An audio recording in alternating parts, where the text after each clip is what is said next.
Welcome to day 174 of my Porch Bible journey. I am out here in the garage because the house is a little busy. And, with my wonderful daughter and wife, on the porch, there's a cold breeze a-blowing. So we'll come down here in the garage for day 174. We're going to start off with the book of Job, chapters 1, 2, 3, 4, and 5. If I look at my little daily Bible reading, Job 1 through 5. So, let's get started. Chapter 1. There was a man in the land of Uz whose name was Job, and that man was perfect and upright and one that feared God and eschewed evil. And there were born unto him 7 sons and 3 daughters. His substance also was 7,000 sheep and 3,000 camels and 500 yoke of oxen and 500 she-asses, and a very great household, so that this man was the greatest of all the men of the east. And his son went and feasted in their houses every one his day, and sent and called for their 3 sisters to eat and to drink with them. And it was so, when the days of their feasting were gone about, that Job sent and sanctified them, and rose up early in the morning, and offered burnt offerings according to the number of them all. For Job said, It may be that my sons have sinned, and cursed God in their hearts. Thus did Job continually. Now there was a day when the sons of God came to present themselves before the Lord, and Satan came also among them. And the Lord said unto Satan, Whence comest thou? Then Satan answered the Lord and said, From going to and fro in the earth, and from walking up and down it. And the Lord said unto Satan, Hast thou considered my servant Job, that there is none like him in the earth, a perfect and upright man, one that feared God, and escheweth evil? Then Satan answered the Lord and said, Doth Job fear God for naught? Hast not thou made an hedge about him, and about his house, and about all that he hath on every side? Thou hast blessed the work of his hands, and his substance, and increased in the land. But put forth thine hand now, and touch all that he hath, and he will curse thee to thy face. And the Lord said unto Satan, Behold, all that he hath is in thy power. Only upon himself put not forth thine hand. So Satan went forth from the presence of the Lord. And there was a day when his sons and his daughters were eating and drinking wine in their eldest brother's house. And there came a messenger unto Job, and said, The oxen were plowing, and the asses feeding beside them. And the Sabines fell upon them, and took them away. Yea, they have slain the servants with the edge of the sword, and I only escaped alone to tell thee. While he was yet speaking, there came also another, and said, The fire of God is fallen from heaven, and hath burned up the sheep and the servants, and consumed them, and I only am escaped alone to tell thee. While he was yet speaking, there came also another, and said, The Chaldeans made out 3 bands, and fell upon the camels, and have carried them away, yea, and slain the servants with only the edge of the sword, and I only am escaped alone to tell thee. While he was yet speaking, there came also another, and said, Thy sons and thy daughters were eating and drinking wine in their eldest brother's house. And behold, there came a great wind from the wilderness, and smote the 4 corners of the house, and it fell upon the young men, and they are dead, and I am only escaped alone to tell thee. Then Job arose and rent his mantle, and shaved his head, and fell down upon the ground and worshipped, and said, Naked came I out of my mother's womb, and naked shall I return thither. The Lord gave, and the Lord hath taken away. Blessed be the name of the Lord. In all this Job sinned not, nor charged God foolishly. Chapter 2.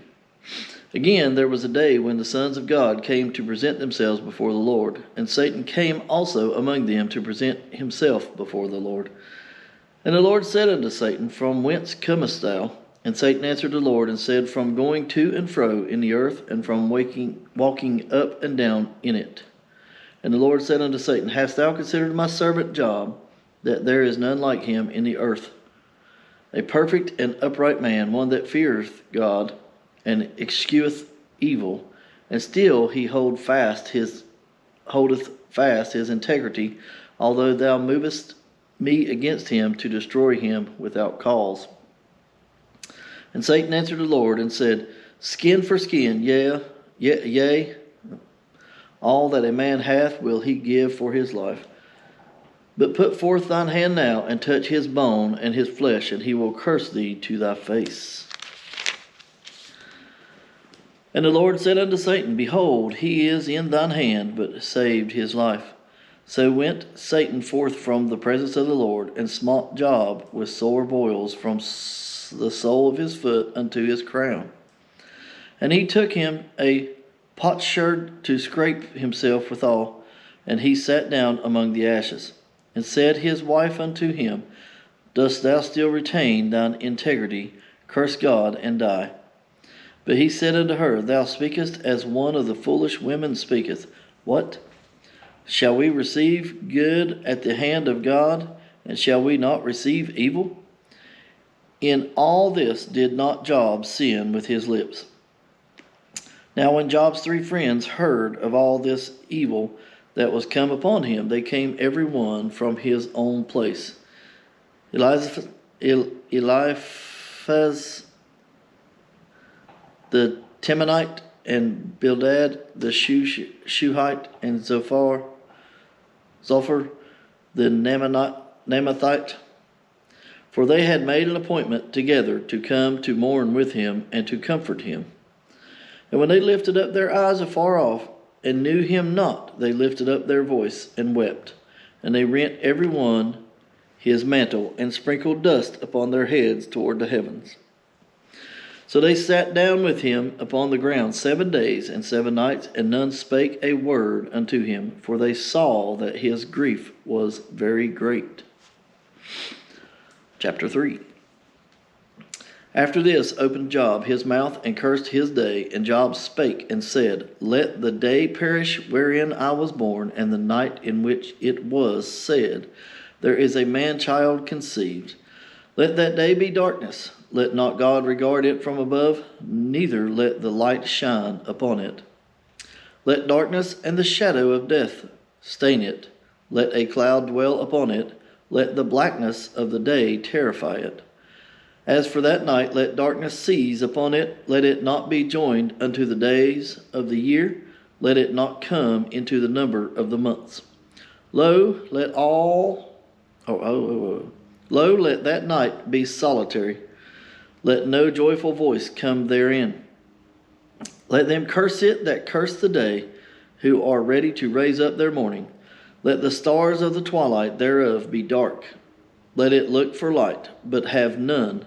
Neither let it see the dawning of the day, because it shut not up the doors of my mother's womb, nor hid sorrow from mine eyes. Why died I not from the womb? Why did I not give up the ghost when I came out of the belly? Why did the knees prevent me, or why did the breast that I should suck? For now should I have lain still and been quiet, I should have slept. Then had I been at rest. With kings and counselors of the earth, which built desolate places for themselves, or with princes that had gold, who filled their houses with silver, or as an hidden untimely birth I had not been, as infants which never saw light. There the wicked cease from troubling, and there the weary be at rest. There the prisoners rest together, they hear not the voice of the oppressor. The small and great are there, and the servant is free from his master. Wherefore is light given to him that is in misery, and life unto the bitter in soul.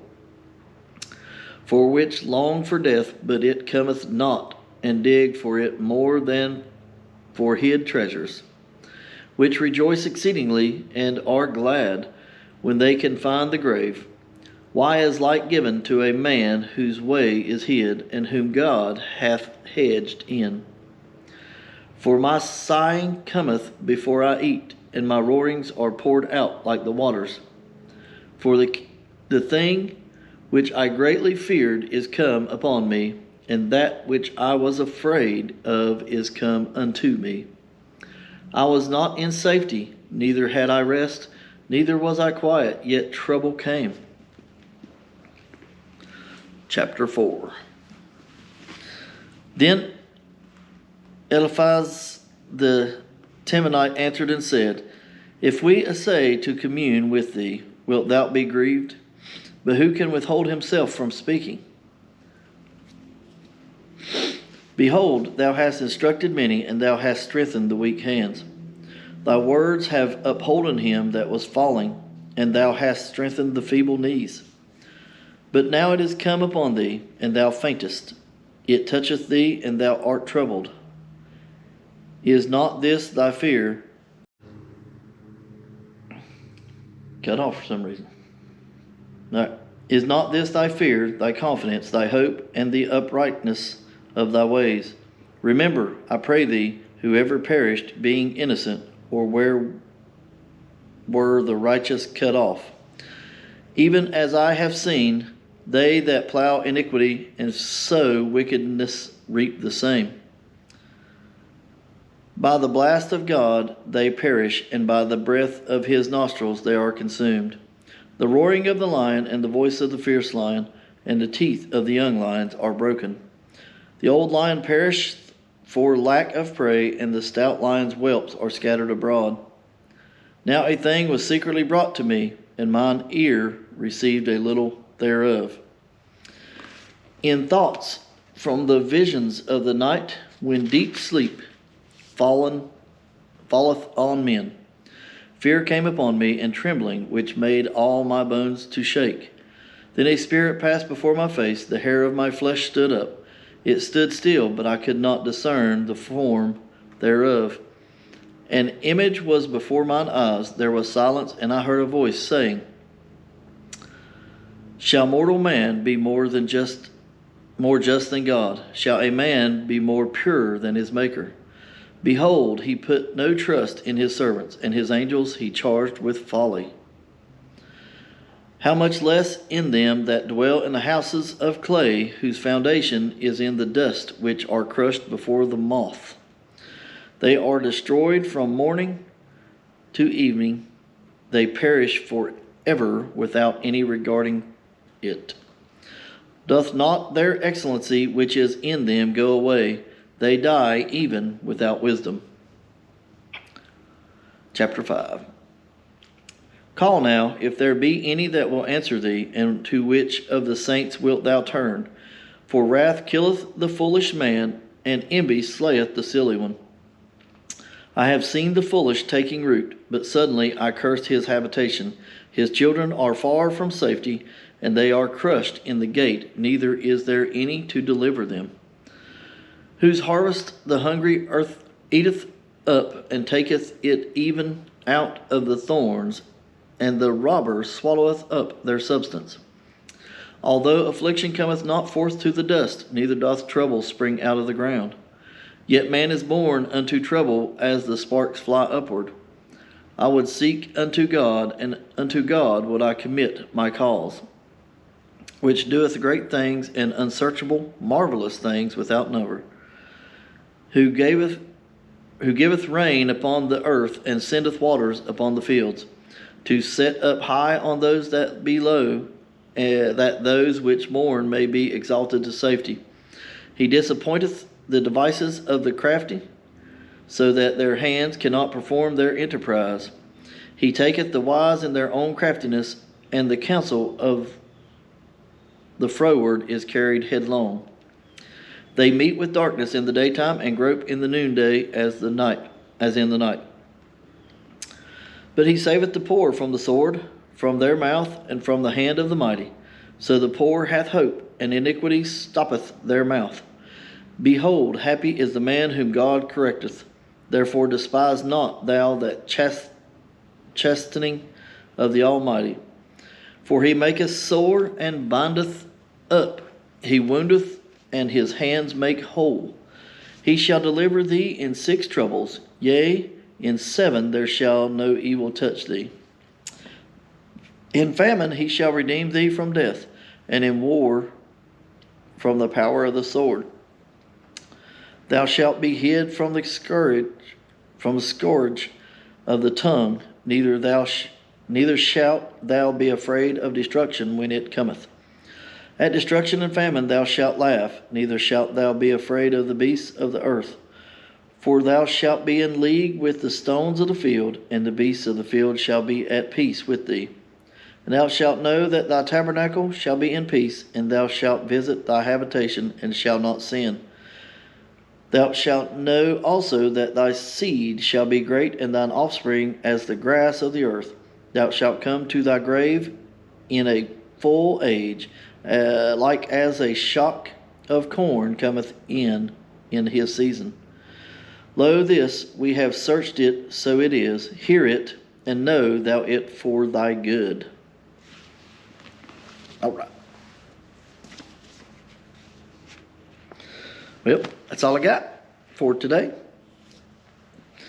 Thank you for watching. Thank you for support. Sharing, telling anybody about it, and so on. Yep. Another book has begun, which is every day is another milestone for my reading. So I appreciate everybody, and I will see you tomorrow.